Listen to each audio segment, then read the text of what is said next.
Elijah Brooks n'était pas censé être là. C'était juste un enseignant, un homme calme, discret, avec cette voix qui pouvait apaiser les enfants en pleurs, mais qui faisait trembler les racistes. Il avait passé sa vie à enseigner aux enfants à penser, à ressentir, à se lever quand cela comptait. Mais un jour, la leçon ne serait pas pour ses élèves, mais pour lui. C'était une autre fin de journée ordinaire. Elijah rentrait chez lui après l'école, des papiers éparpillés sur le siège passager, comme d'habitude, en retard. Il était à 5 blocs de chez lui, lorsque les lumières bleues ont clignoté derrière lui. Permis de conduire et carte grise. Simple, non? L'officier, un jeune homme blanc, semblait à peine sorti du lycée. Elijah tendit ses papiers sans un mot, juste un geste, mais soudain l'officier lui dit de sortir de la voiture. Pas d'explication, pas de raison, juste « sortez ou je vais vous tirer de là ». Elijah, calme comme toujours, demanda « Officier, pourquoi suis-je arrêté ?» La réponse vint vite, froide comme une gifle. « Sortez ou je vous traîne ».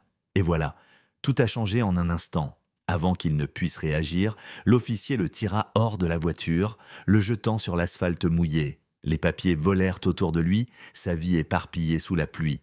Il fut menotté, arrêté, accusé de résistance à l'arrestation et d'agression sur un policier.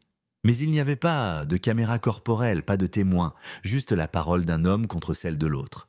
La vérité n'avait aucune importance. Elijah, le professeur qui avait passé sa vie à élever les autres, se retrouvait accusé de quelque chose qu'il n'avait pas fait. Mais la véritable histoire n'a commencé que dans la salle d'audience.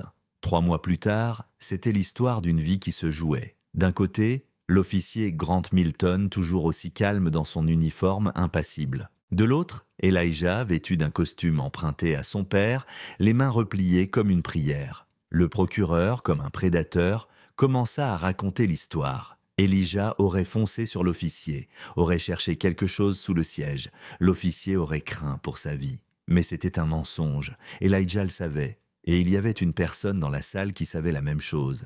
La juge Marianne Langford. L'avocate d'Elijah, Angela Kim, n'a pas lâché prise.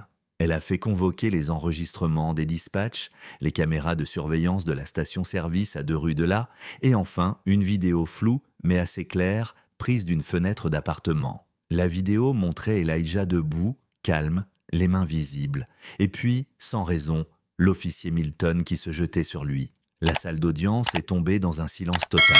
Le jury fixait, l'officier Milton détournait les yeux. Puis, le verdict.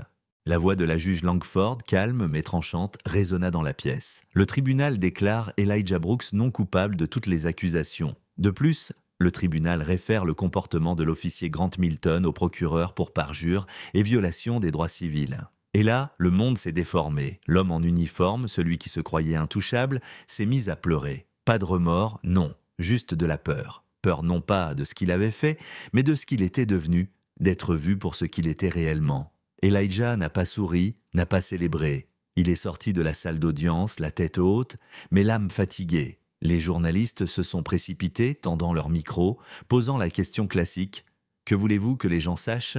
Elijah les regarda calmement, fatigué, et répondit « Je veux qu'ils sachent que l'innocence ne vous protège pas toujours. Mais la vérité compte encore, et parfois elle gagne. Vous voyez, ce n'est pas juste l'histoire d'un homme qui a été victime d'injustice. C'est l'histoire d'un système qui exige trop souvent le silence de ceux qu'il blesse.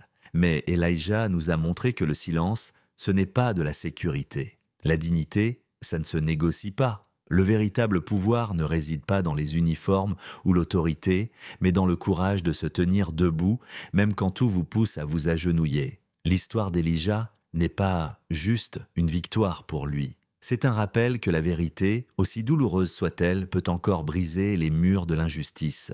Et parfois, il faut quelqu'un pour s'appuyer sur elle, jusqu'à ce que les balances de la justice penchent dans la bonne direction.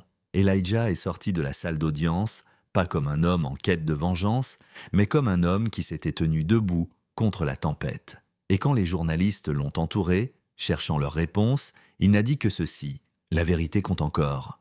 Alors, vous en pensez quoi? La vérité peut-elle vraiment faire pencher les balances de la justice? Ou bien est-ce que tout ça finit en silence? Laissez vos pensées en commentaire, partagez vos perspectives et continuons cette discussion.